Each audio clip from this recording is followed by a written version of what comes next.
In today's Spotlight, they call the city of Brattleboro the gateway to Vermont. It's got a hippie vibe, a college town without a college, some say.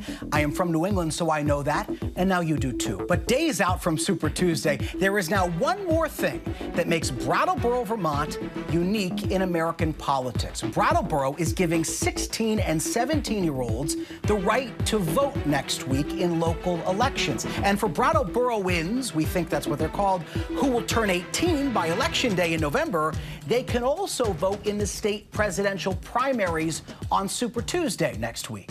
That required a change to the town's charter and the state legislature's approval. Vermont Democrats even had to override a veto from the Republican governor to make that happen for Brattleboro. Lawmakers stopped short of giving 16 and 17-year-olds the ability to serve on a local school board, which was originally part of the town's measure that was approved back in 2019. So to break all this down, let's turn back to our panel, Mike, Barbara, Marcia, and Chana. Barbara, I want to start with you. It's been only a bit more than 50 years since the voting age was lowered from 21 to 18. That took a constitutional amendment, as you know. But is 16 too young to vote, in your view?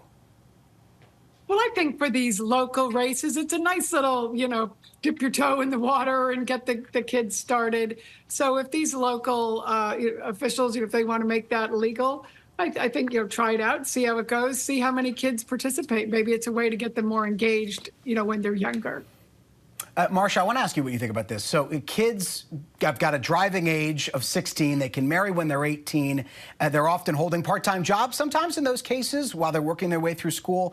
Why not, or why let them vote? I don't know that I'm buying the arguments for letting them vote at 16. When you're 18, you're out of high school, you could be drafted, you're working, you're a full participant in society, so you should be allowed to vote. Kids younger than that, most of them are still legally required to attend school. They live with their parents. So I'm not sure I'm totally sold on the arguments for lowering the age. Mike, other states have done this in some form. New Jersey, California, they've lowered the voting age for school board races to 16. So to build off of that point, do you agree with doing it? Well, first of all, I know you're from New England, so I thought you were from D.C., Jay. So we're not friends anymore, is what you're saying. Basically. You're not I'm a Yankees fan from New England, so it means I'm a traitor. But anyway, sorry. Right. Little conflict of interest there, but listen, another time. I disagree with this decision to lower the voting age to 16 and 17. I just think that when you're 16, 17 years old, you can still be influenced by your parents. And I think your parents will have heavy leaning and influence on how you vote. So it's almost voting intentionally by what your parents are doing, and you may not want to vote against your parents in fear for any backlash. Typically, when you're 18, you probably are on your way to college or on your way to community school, community college, or a trade, or moving out of your apartment for the first time. So you have that feeling of independence, and so then you can lean more your independent leaning on how you choose to vote without fear of any repercussions.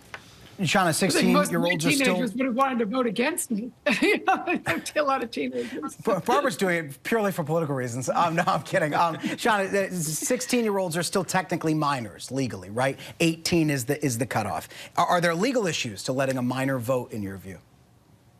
In this particular case, no, because local elections really are controlled by the state, and they are controlled by those decisions. 16 and 17-year-olds, statistically, when they start participating in the civic process, it actually increases their participation over the lifetime of each individual. So allowing them to vote in these local elections is actually a very good thing, and it actually encourages civic participation. And there's no legality with these towns and cities lowering that age for local elections.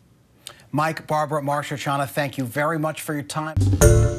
Hi, everyone. George Stephanopoulos here. Thanks for checking out the ABC News YouTube channel. If you'd like to get more videos, show highlights, and watch live event coverage, click on the right over here to subscribe to our channel. And don't forget to download the ABC News app for breaking news alerts. Thanks for watching.